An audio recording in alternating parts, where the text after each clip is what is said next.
Hello and good morning to everyone. Thanks for joining us today. Today we have Isabella, a digital strategy consultant here at Impression, Harry, one of our marketing technologists, and I, Impression's performance director, taking the place of my colleague, George. We have some great compact content for you this morning. We expect to take around 30 minutes of your time and then followed by some questions if you have any. The topic of the day is preparing for a privacy-first web, and that's quite a long journey to take. Today, we're focusing on some of the particular elements of this, which can present themselves in really tangible recommendations. Throughout, please use the chat feature if you're watching us live on YouTube. We'll have some time for Q&A at the end after the 30 or so minutes. And later today, you'll receive the recording of our session and the slides so that you can rewatch it, discuss with your colleagues or share with your colleagues as well. So diving into the agenda, we've got first of all, we're going to run through a bit of a background and look at how we've got to the position that we are now. No doubt you'll be aware of some or even many of the changes in privacy-first web technologies over the last few years and decades, really. And we're going to look at how that's got us to where we are right now. Isabella's going to take us through some of the industry sentiment at the moment as well, and then touch on how you can look to build your first-party data pool, as well as some of the benefits and challenges in doing so. Next up, Harry will join us for some of the tracking technology and measurement solutions that are now available in the market and show you some pros and cons of those and explain how they can work for you. And then we'll summarize all of the above basically in a sort of tangible checklist of about 10 or so items, each of which are designed to prompt a bit of conversation with your marketing teams, or perhaps provide some introspection for yourselves as well. And as mentioned, if there are any questions at that time, we'll then run through some Q&A. So quite a busy slide here to start, but really I wanted to hammer home, I guess, the point that these changes have been going on for quite some time and are quite numerous as well. There's a variety here of different browser technology companies, as well as app companies as well, such as Apple are spread throughout. You can see here that essentially there's a lot of individual technologies that apply to each of the individual browser companies. And I've also, along the bottom of the screen here, laid out some of the key legislation or event milestones as well that have prompted or certainly added fuel to the fire of this debate. So essentially, we can see that web analytics vendors, those companies, have increasingly found themselves with mounting issues over the last couple of decades, starting with EU legislation in the sort of 90s and noughties. Most recently, that's turned into the EU Privacy Directive and GDPR, as well as most recently been followed by non-EU legislation such as the CCPA, the California Consumer Privacy Act, and that's been followed then since in numerous other territories as well. All of the legislation generally has one impact in common, and that's to limit the effectiveness of web tracking companies through giving web users the ability to either revoke their consent to being tracked or to have the right to be forgotten. Software vendors of mobile devices and internet browsers have also followed suit. So WebKit, for example, which powers Apple Safari as well as numerous others, first announced its ITP, or Intelligent Tracking Prevention, as you can see here, in 2017. And since then, it's increased its privacy controls to the extent now that essentially trackers are blocked by default. Firefox introduced its own version, ETP. And as you can see over the duration of this timeline, that is now in strict mode and turned on for all browsers as well, all users. And Google Chrome, which is perhaps something you would have heard a lot more of, particularly as some of the timelines have been delayed as recently as this summer, have also sort of launched their own technology here as well. So some key points really here to point out as well, in particular because Isabella and Harry are going to touch on shortly. The most notable one is the Privacy Sandbox launch, which was a Google Chrome technology, which happened in August 2019. And that seeks to innovate and set out a set of cookieless APIs and technologies for measurement and advertising audience building. It's certainly not been smooth sailing for the initiative. It's very much happening in the background still. And there's really actually probably been a huge proponent for the delays seen in the deprecation of cookies as well. But we'll talk about more of those shortly. But yeah, as you can imagine from what you can see on the screen, with this trend, not all user behavior and acquisition data would necessarily even make it into your analytics platform of choice even right now. So your data hasn't necessarily been 100% sort of clean for quite some time. Some of the changes we're going to run through today will certainly help maintain close to the current state of play into the future. But again, there's some things that are really certain in the software vendors' responses to these challenges as well, and that is that web analytics as a discipline isn't necessarily going anywhere. Accuracy is going to continue to be a growing challenge, and as we can see, plenty of changes here and many more in the future as well.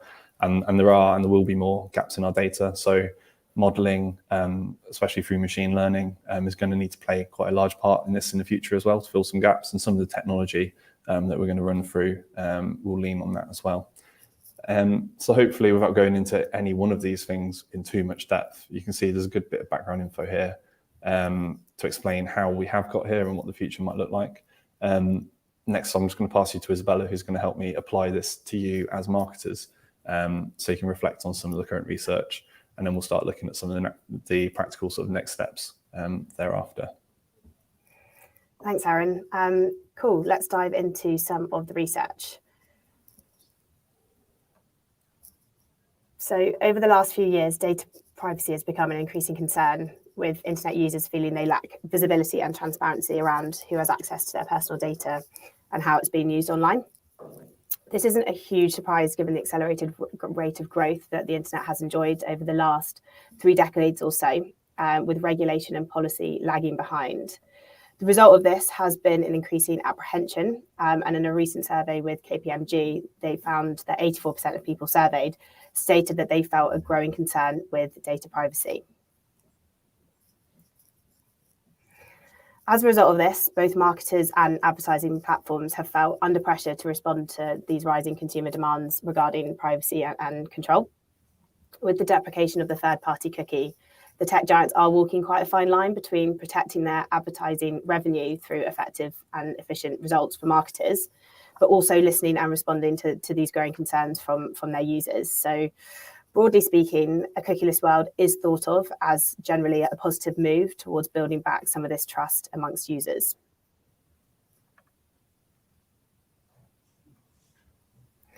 However, there are some key challenges that marketers do need to address in order to continue producing the results that we've come to expect from performance marketing. So firstly, less targeted ads. Third-party cookies are used to build a profile of a user. As an advertiser, we would then use this information to create audiences to then target. With less information available, the accuracy of your targeted ads will likely reduce. However, Google has been working on a solution over the last couple of years. They've had a few cohort targeting innovations, the most recent of which is called topic targeting, which does give us some confidence that there will be some level of targeting in the future. Secondly, attribution accuracy. So the ability to measure the effectiveness of your campaigns and how they're performing will likely become a bit more difficult, as advertising platforms will be unable to set unique identifiers in cookies. But Harry's going to talk about this more later. And then thirdly, the loss of view-through conversions. So third-party cookies measure when your user views an ad, but then doesn't click on it. This information gives us a lot of insight into how well formats such as display ads are performing, but will mostly be lost, impacting the ability to accurately measure the success of this channel. The reality is the accuracy and access to quality data that we've enjoyed over the last years will likely be impacted by these upcoming changes, but there are measurement solutions that we can put in place. So in terms of the overall sentiment within the industry, there is some nervousness with this being such a fundamental change to the way that the industry works. With Google continuing to move the goalposts as to when the cookie will finally be deprecated, for some it's becoming a bit of a we'll see it when we believe it scenario. Likely, Google are creating just a bit more time for themselves to create a market-ready solution which holds similar value to what the cookies currently offer. And actually, in fact, a lack of preparedness isn't just on Google's side. Many advertisers are also underprepared for the significant changes on the horizon, and therefore a bit grateful for the extra time. However, privacy-first changes are happening all around us, so there does need to be a sense of urgency in preparing, even with the extra time. Arshdeep Sood argued that it is a positive move, meaning consumers will have more control of their interactions, and that marketers should now intensify their focus on acquiring more first-party data and building consumer trust via more transparent communications that provide a value exchange. More on this later.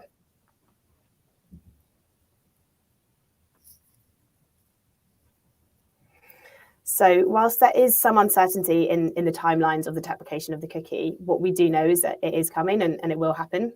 So therefore, all we can do at the moment is just prepare as much as possible to make sure that advertisers and marketers are ready. So the next section of this webinar is going to focus on how we do this. Perfect. Yeah, thank you, Isabella. As you can see, there's quite a lot of, well, first, as we've outlined, there's quite a lot of changes happening and coming. And as Isabella's saying, there's quite a lot of different thoughts in the industries and a lot of varied understanding as to how important and urgent perhaps some of these challenges are. We've taken a decision for time today to focus on 4 key areas. Each of these solutions present themselves as tangible checklist items, essentially, that we can give to you today. The first of which is looking at how you can build your first-party data collection and management process. Isabella's going to cover that for us and look at some of the benefits.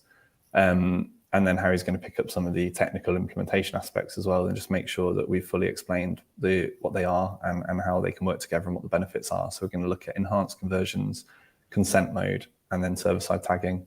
And then I'll circle back to look at some of the checklist items with you. So over to you, Isabella. Cool. Yeah. So starting with first-party data. To build first-party data, the key thing that advertisers need to consider is what you actually offer to your customers. What is your value exchange? Being able to offer something the customer would genuinely care about will make it considerably easier to actually access and collect the first-party data. Transparency in what you're offering and what you're asking for in return will also be paramount in using this as a tool to build back trust with your customers. We've pulled out a couple of brands who we feel are delivering great examples of this, Tesco, Boots and McDonald's. These businesses offer perks and benefits for those that sign up for their membership scheme, rewarding their loyalty whilst also collecting valuable data. The value that they're offering is attractive enough for consumers to sign up for the scheme, willingly hand over their data, and then enjoy the benefits. In terms of how to go about actually collecting some of this first-party data, tactics such as promoting your value exchange to your social audience or reaching new customers through paid media campaigns will help increase this first-party data. Also exploring innovative activations such as interactive ad formats that creatively collect first-party data, or even start thinking about mutual brand partnerships. So where there's an audience overlap between yourselves and another brand, you could team up and share any relevant first-party data. An important thing to note, however, is to make sure that the brands that you do partner with are trustworthy. If they're not collecting data in a privacy-focused way, there is a risk to your overall privacy reputation. And then finally, the on-site experience is also important to get right to reduce the number of people who might potentially drop off before they've finished signing up with their data. Cool. So I'm going to run through some technical changes you can make to your tracking. And first, we have enhanced conversions. And to understand enhanced conversions, we first need to understand how traditional conversion tracking works. So in this example, you can see a typical flow of how a conversion is tracked. First, you have the ad interaction, which passes the Google Click ID. This click ID is then stored as a cookie value, initially as a third-party cookie if it's not already been blocked, but also as a first-party cookie if you have the conversion link attack enabled. So when a conversion takes place, as long as the cookie ID is available and hasn't expired, the conversion tag will utilize the stored click ID value and send it to the ad service and track a conversion. So that's your perfect scenario. But now we have an example of where problems can arise. And this specific example is where iOS immediately removes the Google Click ID. And without this Click ID, we can't attribute any conversions to the ad click. And this would also be the case if the cookie wasn't ID wasn't available for any other reason.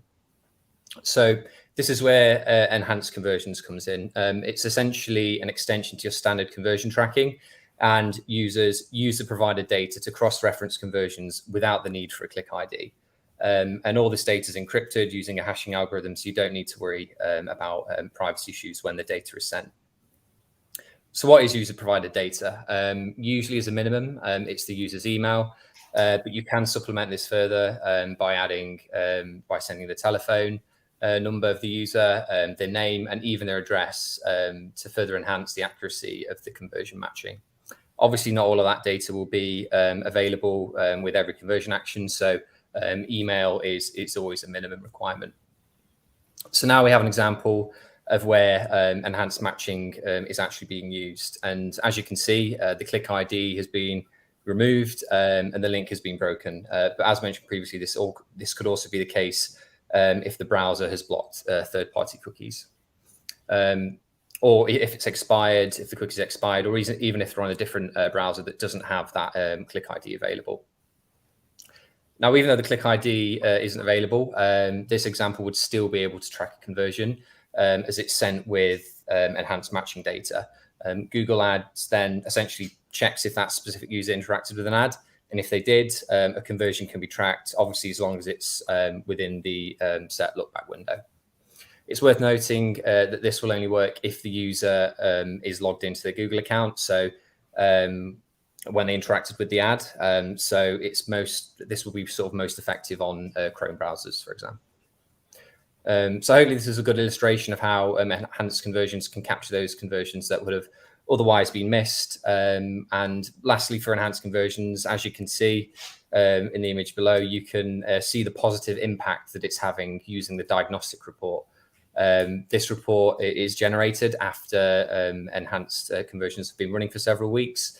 But for some reason, it is only available for a limited time once it is available. So make sure you do download it if it is there. So next we have consent mode, which is essentially designed to work in conjunction with your cookie consent pop-up. Normally, when you have a cookie consent pop-up and someone rejects cookies, no data is sent at all. And consent mode is essentially designed to stop that all or nothing approach.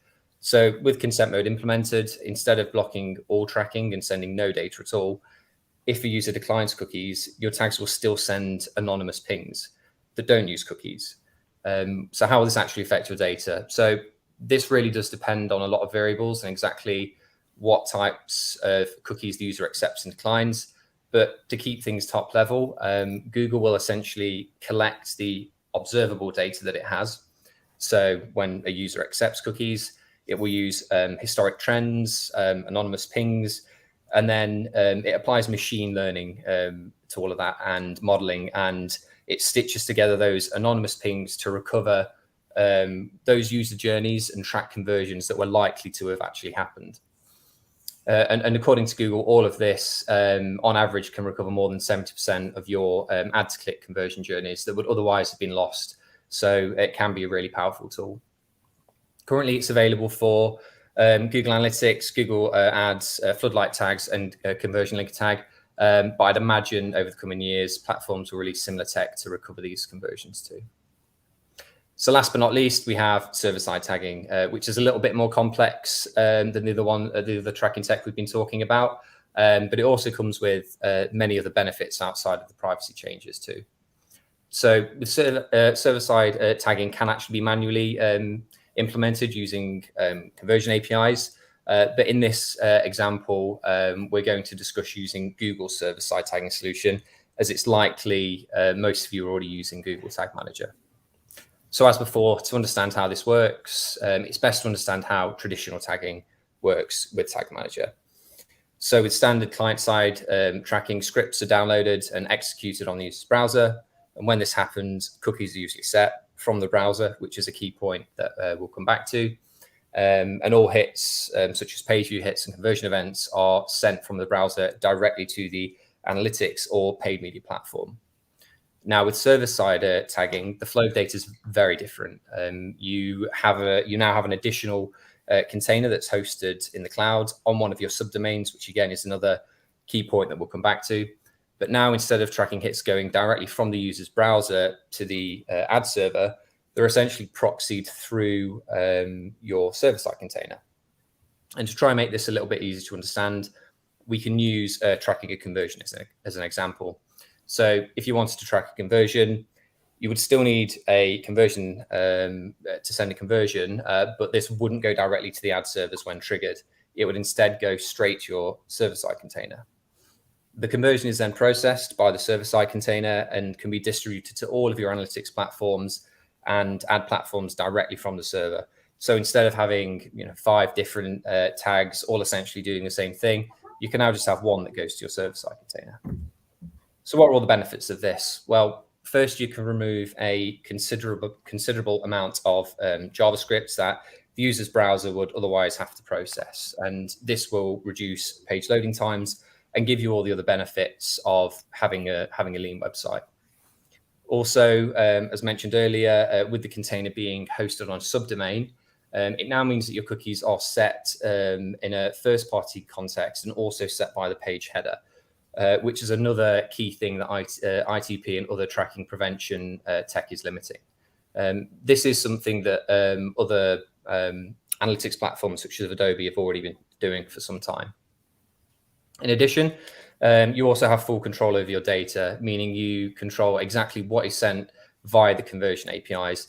Normally, you just have to trust what the third-party scripts are tracking, but in reality, because the scripts are downloaded from external sources, they can essentially track what they want. Another key benefit is that all of your tracking IDs and pixel IDs are now hidden as they're stored inside the server-side container instead of being exposed in the client's browser, which means you're much less susceptible for spamming, which isn't really a big issue, but it can be for some businesses. Lastly, it's much easier to implement conversion APIs such as Facebook's, as you can implement them without any developer support. And it's probably worth mentioning that out of the box, you also get the whole suite of Google-related tags such as Universal Analytics, GA4, and Google Ads and Floodlight tags. So they're all available there, as well as the paid social platforms through the community tag section, much like you get in the standard Google Tag Manager. Now onto the downsides, and thankfully the list is very small. First is the ongoing cost. As a server-side container is hosted on a server, you will need to pay hosting fees. Usually this is around $100 to $150 per month, but this will vary depending on how much traffic you get to your website. Lastly, the initial setup can be quite complex, and there's a steep learning curve that may put some people off. But once it's implemented, you're good to go with pretty much all of your server-side tracking requirements going forwards. So with these 3 bits of tracking tech, which can all be implemented together, you'll be patching several holes, several gaps within your data, and taking the first steps to future-proofing your setup for a world without cookies. That's perfect. Thank you, Harry and Isabella, for taking us through those. So as you can see, there's still quite a lot to focus on, both large and smaller tasks, some short-term, some perhaps long-term, depending on how your business is structured. But we do now obviously have the timeline, at least for when we know Google will be changing their cookie, the third-party cookie policy. That is the latter half of 2024 now. Outside of Google, obviously, don't forget there are other media owners that they're acting differently and being impacted differently as well. So, for example, we have Meta operating mostly within the Android and Apple ecosystems on mobile, where identifiers have also been removed quite some time ago. And that's in addition to them suffering similar challenges around cookies on the web. Apple, Safari, and Firefox browsers also will likely continue to make changes throughout this next period whilst we're waiting for the Google Chrome browser to catch up. So it's worth bearing in mind that any changes you make at any point will immediately have an impact on some of the traffic share you already get. But clearly, it's quite likely, depending on most sectors at least, it's quite likely that Google Chrome is the highest desktop and perhaps even mobile browser that you see in your analytics platforms as well. But with all of that in mind, it's never been more critical to act, and the time to start putting these plans together, if you haven't already done so, really is now, so you can get ahead and be in a really good place and have some historical data in new platforms and have confidence in that data prior to that 24 deadline. So in summary of Isabella's and Harry's recommendations here, we've put together a top-level checklist, which you'll be able to run through with your team or yourself to help you on your journey. I've separated these into two, and really this is only a brief snippet of what a set of recommendations might look like through like a maturity assessment. But for example, let's just take a quick look at these. There might be great questions to pose to yourself or your team. So first off, we'll look at data capture and management processes. So for example, the first one here is looking at how the frequency or the frequency of data capture on your online journey. And really, I'd challenge most businesses to look at implementing something in addition to just the purchase events. So it might be a micro conversion. Isabella mentioned a few of these earlier on in the example as well. So it could perhaps be a newsletter form, for example.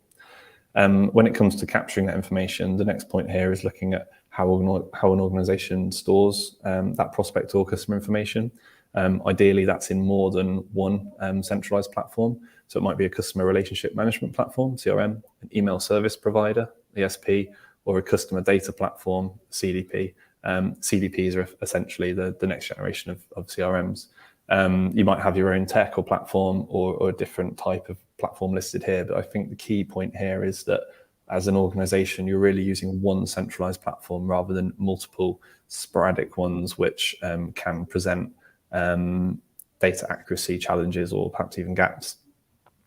Next up is, are we looking at an end-to-end integration of that platform? So if it's a CRM or CDP, is that implemented on the collection side with your website, ideally in multiple places, or perhaps right through that integration journey?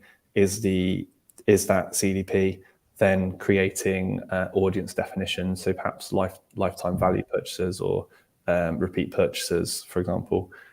Is that creating audiences that are then being synced with your ads platforms, ideally in real time, so that your ads ROI is going to be as optimal as possible? You can react differently to different audiences. So for example, bidding higher or maybe not bidding at all for recent purchases.